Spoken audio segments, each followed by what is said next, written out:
Welcome into another quick little well-balanced dad diet episode.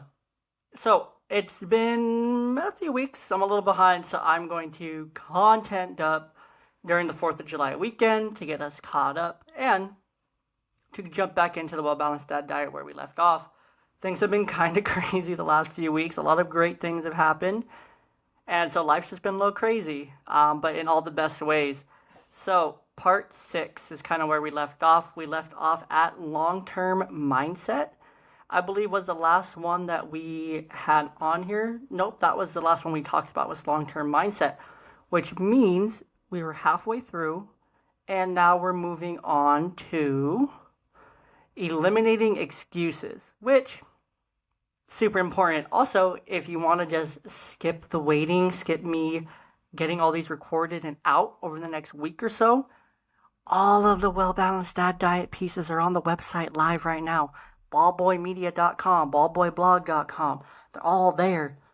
You won't miss them, I promise. They're there. Go get them. Go, go, go, go, go. Anyways, so kind of getting back on track here. Eliminating excuses.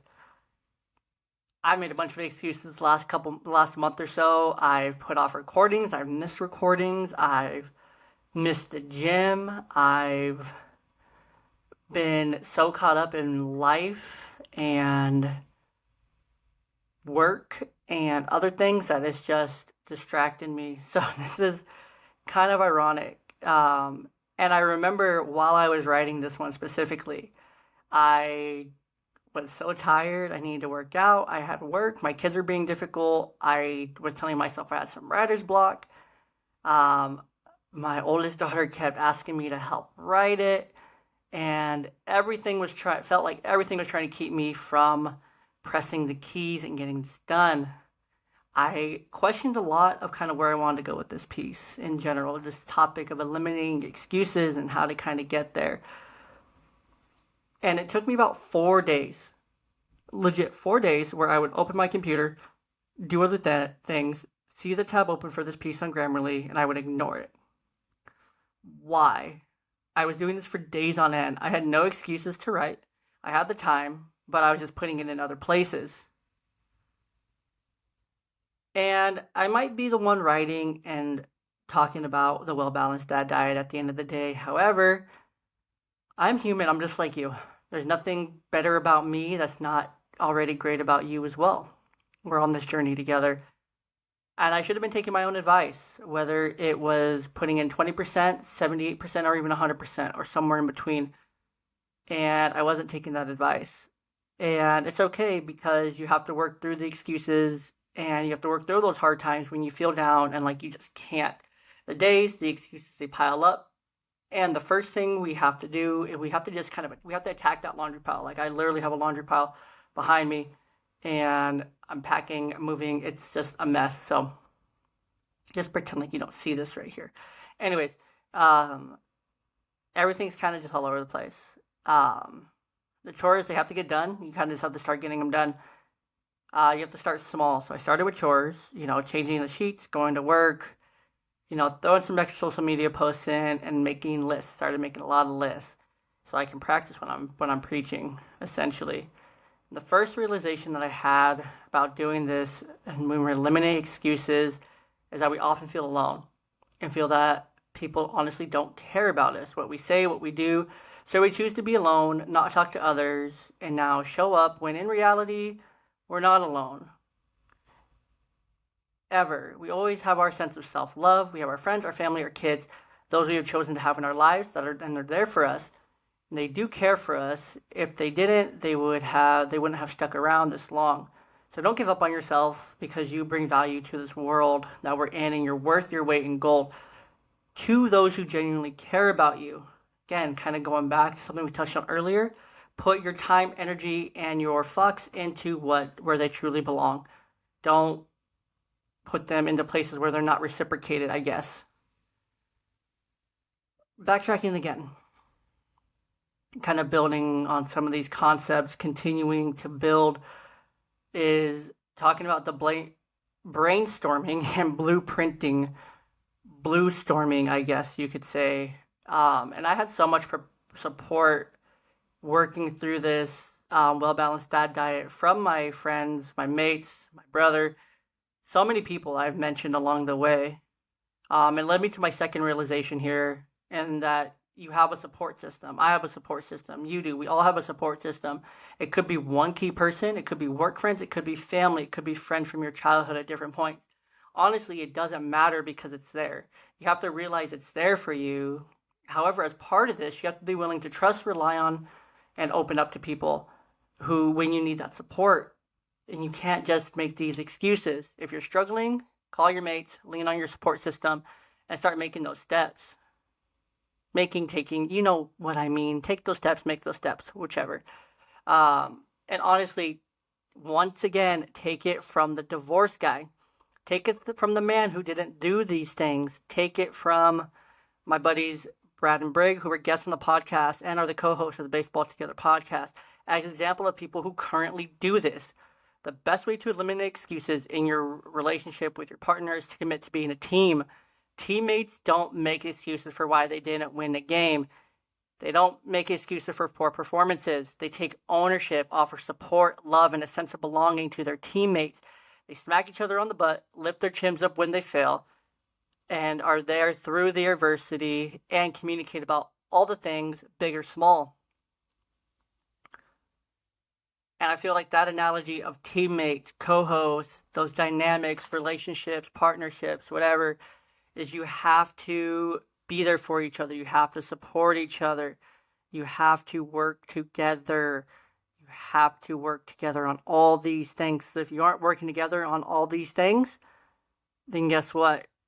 You're going to have a lot more excuses. Oh, well, they were supposed to do it, or, I had asked them and then it didn't get done. It's like, where does it stop?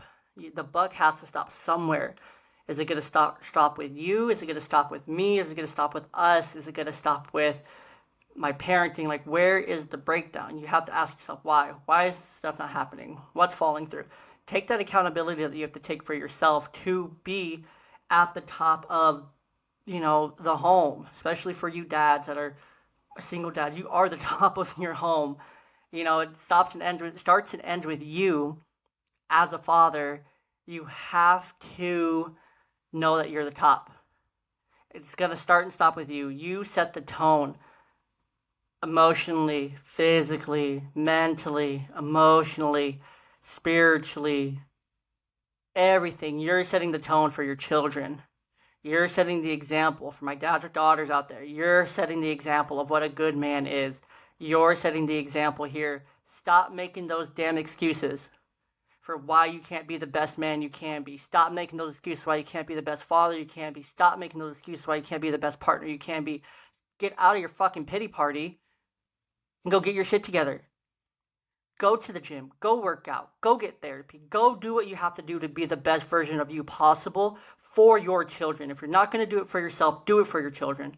Make them your goal.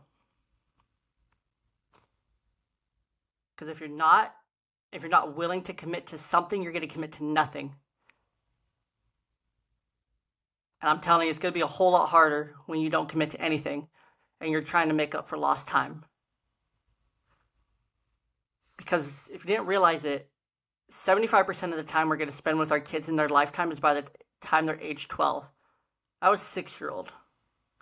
I've already spent 37.5% of the time in her lifetime that I'm going to spend with her already. That's nearly 40% of the time I'm going to spend with her in her life. In her whole life. And I only have her every other week, so who knows what that's going to look like. What that could actually look like for me in reality. How much time I've only got left. I have no excuse but to be the best version of me I can be. Because I only get so much time. You only have so much time with your kids. By the time they're 18, you've spent 90% of the time with them you're going to spend with them in their lives. 90% by the time they're 18, 75% by the time they're age 12, which means between ages 12 and 18, you get 15% in 6 years. That's it. 75% is gone.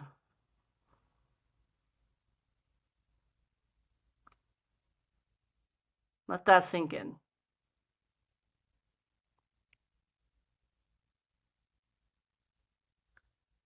So why aren't you being the best you? Why aren't you being the best dad? Why aren't you being the best partner? Why not you? Why can't you do all these things? What's your real excuse? Because I promise you, you talk to me, email me over on the website, shoot me a message on Instagram at YoungDadPod what your excuses are. Let's eliminate those together. I'm not offering one-on-one coaching. I'm not offering any of that. But let me help you analyze and reframe why you have that excuse.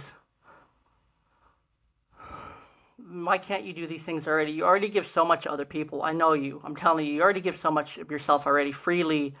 So why can't you significantly add a couple more positive layers if that improves your situation? Remember, you have the support, you have people that are there from you. Use them, rely on them, start eliminating these excuses one by one and slowly get to the end goal or whatever the excuses are keeping you from. Promise you, it'll be more than worth it when you go through it all and end up on the other side of it. Come on, no more excuses. Let's fucking go.